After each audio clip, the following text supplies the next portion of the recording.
થઈ ગયું.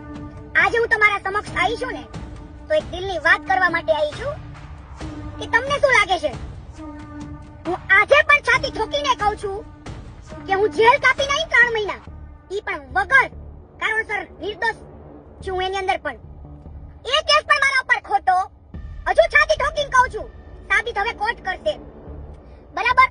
ત્યારબાદ વન બાય વન ખોટી એફઆઈઆર કરીને મારા ઉપર મને ખૂબ અત્યારે પરેશાન કરવામાં આવે છે.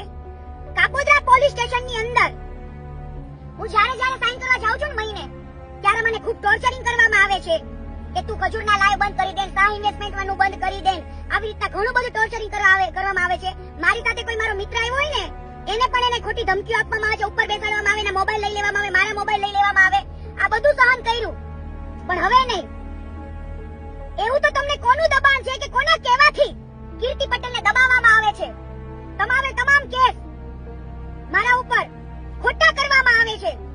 હજુ હું છાતી ઠોકીને કહું છું ખણણી બનણી માંગવાના કીર્તિ પટેલના ધંધા નથી. છતાં પણ મને મીડિયામાં ખોટી રીતના એક્સપ્લેન કરવામાં આવે છે, ખોટી સાબિત કરવામાં આવે છે. કીર્તિ પટેલનું નામ પડે ને એટલે બધા જ મીડિયાવાળા ટીઆરપી લેવા માટે ખોટા ન્યૂઝ ફેલાવવા માંડે છે. પણ મારે મીડિયાવાળાને ખાલી એટલું કહેવું છે તમારી પાસે તો બધી ઓથોરિટી છે. કીર્તિ પટેલ ઉપર એફઆઈઆર થાય ને તો પુરાવા મુકતા જાઓ તાકે આ દુનિયાને ખબર પડે. ધમકાવવામાં આવે છે કઈ પણ બોલી એટલે ખજૂરના લાઈવ બંધ કરે એનો મતલબ એમ કે તમને આ બધું પોલીસ સ્ટેશનની અંદર એવા કોઈ પૈસા આપે છે ખજૂર મને દબાણ કરવાના, કીર્તિ પટેલને હેરાન કરવાના? એક કામ કરો, મારા ઉપર ખોટી એફઆઈઆર ફાડવાનું બંધ કરો અને કીર્તિ પટેલને બોલાવી લ્યો અને લટકાવી દો ફાંસીએ અને આપી દો કાં તો જીવતા સમાધિ. કીર્તિ પટેલ એક સેવાનું કાર્ય કરે છે, બેન દીકરીઓ માટે લડવાનું. હું નથી તો કોઈ અસામાજિક તત્વ, નથી કોઈ ગુંડો, નથી કોઈ લુખ્ખો.